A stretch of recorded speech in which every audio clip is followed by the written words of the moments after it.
Updates చూద్దాం. ఈవేళ నుంచి రైతు రుణమాఫీ ప్రక్రియ ప్రారంభం కానుంది. మొదటి దశలో సాయంత్రం 4 గంటలకు 1 లక్ష వరకు రుణాలు ఉన్న 11.42 లక్షల మంది రైతుల ఖాతాల్లో ప్రభుత్వం నేరుగా 6,098 కోట్లు జమ చేయనుంది. ఇందుకు సంబంధించి వ్యవసాయ ఆర్థిక శాఖలు ఇప్పటికే ఏర్పాట్లను పూర్తి చేశాయి. వ్యవసాయ శాఖ కార్యాలయంలో అధికారులు ట్రయల్స్ ను కూడా నిర్వహించారు. ఈ నేపథ్యంలో నేడు ఉదయం 11 గంటలకు సచివాలయంలో సీఎంఓ అధికారులతో ముఖ్యమంత్రి రేవంత్ రెడ్డి సమావేశంలో పాల్గొననున్నారు. మధ్యాహ్నం 2 గంటలకు Telangana handloom weavers cooperative society TGC సమీక్ష సమావేశం నిర్వహించనున్నారు. ఇక సాయంత్రం 4 గంటలకు రైతు నేస్తం 500 రైతు వేదికల నుంచి వీడియో కాన్ఫరెన్స్ లో రైతులతో సీఎం రేవంత్ రెడ్డి ముఖాముఖి కార్యక్రమం ఉంటుంది.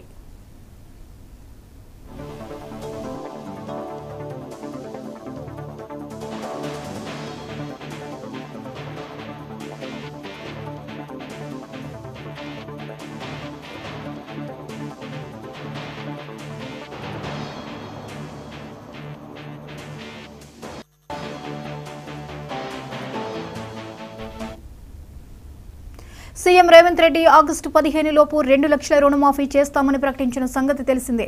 ప్రభుత్వ లెక్కల ప్రకారం 1,60,000 మంది రైతులు సహా మొత్తం 39 లక్షల కుటుంబాలు రుణమాఫీకి అర్హులు. రుణమాఫీకి మొత్తం 31,000 కోట్లు అవసరమవుతాయని అంచనా వేశారు. 1 లక్ష వరకు రుణమాఫీ చేస్తామని, అయితే నెలాఖరులోగా 1.5 లక్షలు, ఆగస్టులో 2 లక్షల వరకు రుణమాఫీ చేస్తామని సీఎం రేవంత్ రెడ్డి ప్రకటించారు. ఈవేళ సాయంత్రం 4 గంటలకు రుణమాఫీకి గడువు విధించిన ప్రభుత్వం ప్రక్రియ పూర్తి కాగానే రైతుల వేదికల వద్ద సంబరాలు నిర్వహించాలని నిర్ణయించింది.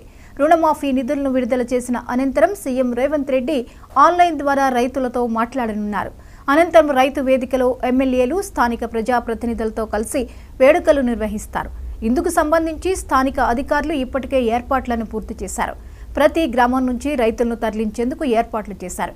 మంత్రులు, ఎమ్మెల్యేలు, ఎంపీలు, ఎమ్మెల్సీలు ఆయా నియోజకవర్గాల్లో రుణమాఫీ ప్రచారంలో పాల్గొంటారు.